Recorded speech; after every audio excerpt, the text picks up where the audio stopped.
राधे राधे दोस्तों, जय श्री कृष्ण। स्वागत है आपका भगवत गीता यात्रा मेरे सखा के साथ में। ये इस यात्रा में मैं भगवत गीता को समझने का प्रयास कर रही हूँ कि जो मैंने समझा है उसको आप सबके साथ में भी शेयर करो। चलिए हम लोग अपने अगले श्लोक पर चलते हैं। जो अगला श्लोक है हमारा वो है अध्याय 1 का श्लोक। तत्रापश्य स्थितान् पार्थः पितृनथ पितामहान् आचार्यान् मातुलान् भ्रात्रान् पुत्रान् पौत्रान् सखीस्तः। अर्जुन उस युद्ध भूमि में अपने पिता समान पितामहों, गुरुओं, मामाओं, भाइयों, पुत्रों, पौत्रों आदि सबको देखते हैं। ये तो इस श्लोक का अर्थ था। अब समझते हैं इस श्लोक का भाव। दोस्तों, यहाँ पर अर्जुन की जो मानसिक स्थिति है और भी गहरी होने लग जाती है। जब वो अपने सामने अपने ही परिवार के लोगों को खड़ा हुआ जब देखते हैं, तब उनके मन में मोह और करुणा और जग जाती है। और यही वो क्षण आता है उनके जीवन में जब वो दुविधा में पड़ जाते हैं। पहले वो युद्ध को कर्तव्य की तरह देख रहे थे, लेकिन अब वो दुविधा में हैं कि अगर ये युद्ध करते हैं तो मुझे अपनों के विरुद्ध खड़ा होना पड़ेगा। अगला श्लोक 27 है, जो कि अर्जुन के इसी भाव को और गहरा करता है। श्रुशुरांस सुहृदय श्रैवा सेनयोरुभयोरपि तान् समीक्ष सा कौन्तेय सर्वबन्धून् व्यवस्थिताम्। श्लोक 27 का अर्थ इस प्रकार है। अर्जुन दोनों सेनाओं में अपने ही ससुर, अपने ही शुभचिंतक और अपने ही संबंधियों को देखते हैं। अब समझते हैं दोनों श्लोकों का भाव। दोनों श्लोकों में समझने वाली बात यह है कि जब अर्जुन दोनों सेनाओं को देखते हैं तो उन्हें वहां पर सिर्फ सेना या सैनिक नहीं दिख रहे हैं। वो देखते हैं उन सेना या सैनिकों के पीछे छुपे हुए उनके रिश्ते, जिसमें से कोई उनका गुरु है तो कोई उनका पितामह है, कोई उनका मित्र है तो कोई उनका प्रिय संबंधी है। जब वो उन सारे रिश्तों को वहां पर देखते हैं तब उनका मन विचलित हो जाता है और उन्हें अब ये युद्ध धर्म और अधर्म का संघर्ष नहीं लगता। उनकी सोच यहाँ पर थोड़ी सी बदलती है और उन्हें लगता है कि अब यह युद्ध अपनों के विरुद्ध खड़ा करेगा। यही मोह, करुणा और उनका मानसिक जो संघर्ष है वो और गहराने लगता है, वो और प्रकट होने लगता है। तो इन श्लोकों की जो सीख है वो बहुत स्पष्ट है कि परिस्थितियां अगर ऐसी हैं जिनमें अपनों के बीच और सही के बीच में चुनाव करना है, तब गीता जी उस कठिन समय में अपने कर्तव्य और धर्म को समझने का मार्ग दिखाती हैं। तो चलिए अपनी इस यात्रा को आगे बढ़ाते हैं। अगले श्लोक में देखते हैं कि अर्जुन की अब क्या स्थिति होती है। श्लोक 28 करते हैं साथ में। कृपया पर्यविष्टो विसिदन्निदं ब्रावीत् दृष्टमेवं स्वजनं कृष्ण युयुत्सुं समुपस्थितम्। दोस्तों, श्लोक 28 का जो अर्थ है वो कुछ इस प्रकार होगा। अर्जुन जब अपने ही सामने अपने स्वजनों को देखते हैं युद्ध के लिए खड़ा हुआ, तब उनका जो मन है वो बहुत विचलित हो जाता है वो बहुत दुखी हो जाते हैं और करुणा में भरकर भगवान श्री कृष्ण से कहते हैं, हे कृष्ण, अपने ही स्वजनों को अपने सामने युद्ध के लिए खड़ा देखकर मेरा मन बहुत विचलित हो रहा है। इस अर्थ का भाव भी समझ लेते हैं साथ में ही। इस श्लोक से समझ आता है अर्जुन के जो मन का जो संघर्ष है वो अब बिल्कुल स्पष्ट रूप से दिखाई देने लगा है। अर्जुन जब अपने ही सामने अपने ही लोगों को खड़ा देखते हैं तो उनके मन में अपनेपन का भाव जाग जाता है और ये भाव इतना गहरा हो जाता है कि अर्जुन अब युद्ध करना नहीं चाहते या हटना चाहते हैं पीछे इस युद्ध से।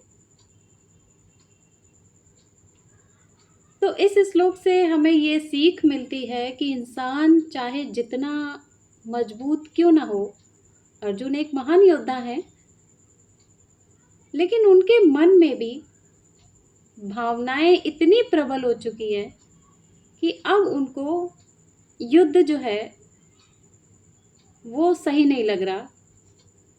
उनको लग रहा है कि उन्हें अपनों के विरुद्ध खड़ा होना पड़ेगा और ये जो मन में उनके जो भाव है, जो प्रश्न है, ये उनको बहुत ज़्यादा विचलित कर रहा है, दुखी कर रहा है और परेशान कर रहा है। तो चलिए साथियों, अपनी यात्रा को आगे बढ़ाते हैं और देखते हैं श्लोक 29 में अर्जुन के मन की, उनके शरीर की क्या स्थिति होने वाली है, क्योंकि जो अगला श्लोक है वो उनके जो शरीर हैं उसमें भी कुछ बदलाव जो आते हैं उनका भी वर्णन करता है। तो मिलते हैं श्लोक 29 में। सिदन्तिमं गात्राणि मुखं च परिशुष्यति वेपयुक्तश्च शरीरे मे रोमहर्षश्च जयते। दोस्तों, अर्जुन की जो मानसिक स्थिति है उसका असर धीरे धीरे उनके शरीर पर भी अब दिखाई देने लगा है।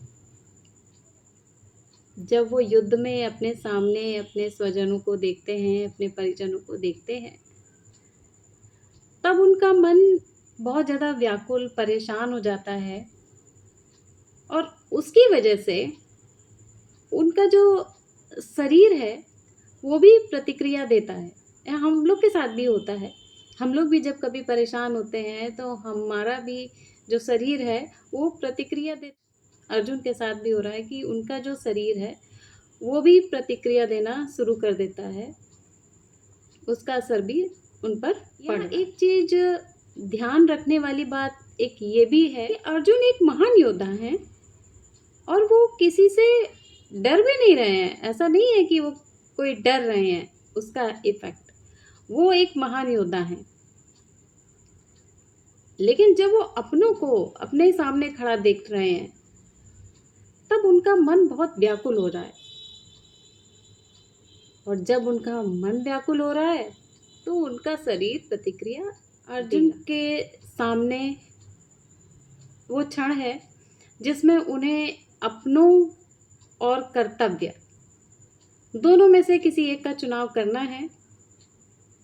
ये उनके लिए बहुत कठिन समय है। वो मोह में और फंसते जा रहे हैं। यहाँ गीता जी की एक बहुत गहरी सीख भी सामने आती है, वो ये कि जब मन द्वंद्व में होता है तो उसका जो असर है वो हमारे शरीर पर पड़ता ही है। दोस्तों, अभी अर्जुन की जो व्याकुलता है और बढ़ने वाली है और श्लोक 30 में हम लोग देखेंगे कि किस तरह से उनके हाथ से उनका गांडीव छूट रहा है। चलिए श्लोक 30 को पहले हम लोग पाठ कर लेते हैं उसका, फिर उसको समझते हैं। गाण्डीवं श्रमसते हस्ता त्वक्चैव परदते न च शक्नोम्य वस्तु तुम भ्रामतीव च मैं मना। दोस्तों, अर्जुन जैसा महान योद्धा जो अपने गांडीव के लिए ही जाना जाता है, जिसका धनुष ही उसकी पहचान, वही धनुष उसके हाथ से छूट रहा है। क्यों? क्योंकि वो सिर्फ करुणा, मोह और कर्तव्य के बीच में फंस गए। यहाँ से एक बहुत गहरी बात भी समझ सकते हैं, और वो ये कि इंसान चाहे जितना मजबूत हो, अगर उसके मन में किसी प्रकार का द्वंद्व चल रहा है तो उसमें लाख क्षमताएं हों, वो अपने आप को असहज महसूस करने लग जाता है। यही अर्जुन के साथ भी हो रहा है। चलिए अगले श्लोक में चलते हैं और देखते हैं अर्जुन की आगे क्या स्थिति हो रही है। निमित्तानि च पश्यामि विपरीतानि केशवा न च श्रेयोनुपश्यामि हत्वा स्वजनमाहवे। अर्जुन कहते हैं, हे केशव, मुझे चारों ओर अशुभ संकेत दिखाई दे रहे हैं। अपने ही लोगों को इस युद्ध में मारकर मुझे कोई कल्याण नहीं दिखाई दे रहा। ये इस श्लोक का अर्थ है। समझते हैं इस श्लोक के भाव को भी। अर्जुन की परेशानियां सिर्फ भावनाओं तक ही सीमित नहीं रह गई हैं, वो उससे आगे निकल चुकी हैं, क्योंकि उनको अब युद्ध का जो परिणाम है वही सही नहीं लग रहा है। वो सोच रहे हैं कि अगर इस युद्ध में उनके अपने लोग ही मारे गए तो वो उस जीत का क्या करेंगे। और ये एक ऐसा प्रश्न है जो उनको भीतर से कमजोर कर रहा है। उनको लगता है कि युद्ध में अगर हम जीत गए और अपने लोग ही जब साथ नहीं होंगे तो हम जीतने की खुशियां बांटेंगे किसके साथ। उस जीत का क्या मायने रहेगा मेरे लिए, उनको कुछ ऐसा लग रहा है। इस श्लोक से हम क्या सीख सकते हैं, चलिए देखते हैं। हमारे जीवन में भी कभी कभी ऐसा समय आता है, ऐसी कठिन परिस्थितियां आती हैं जब हमको भी लगता है कि आगे जो रास्ता है वो ठीक नहीं है, क्योंकि हम भी भावनाओं में बह चुके होते हैं।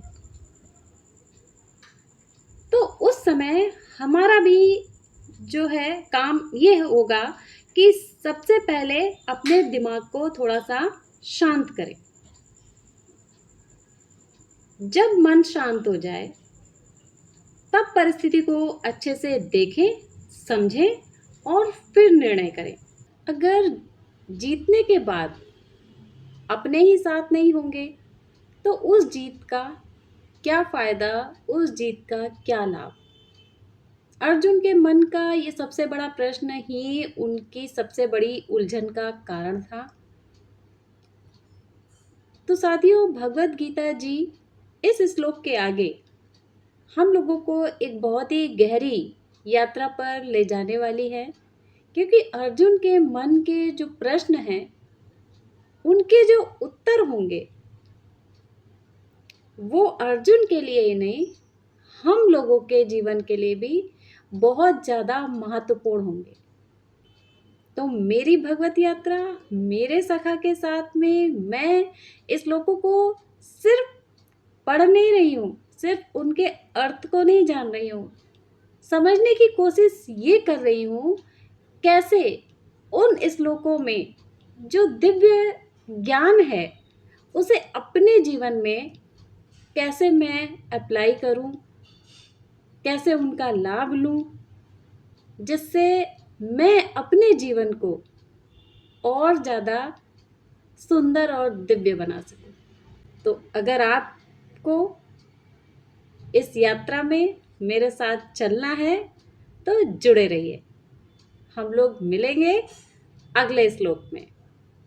तब तक के लिए राधे राधे, जय श्री कृष्ण। और भगवान कृष्ण की दी हुई सीख को अपने जीवन में उतारने का प्रयास भी करते रहेंगे। तो मिलते हैं श्लोक 32 में।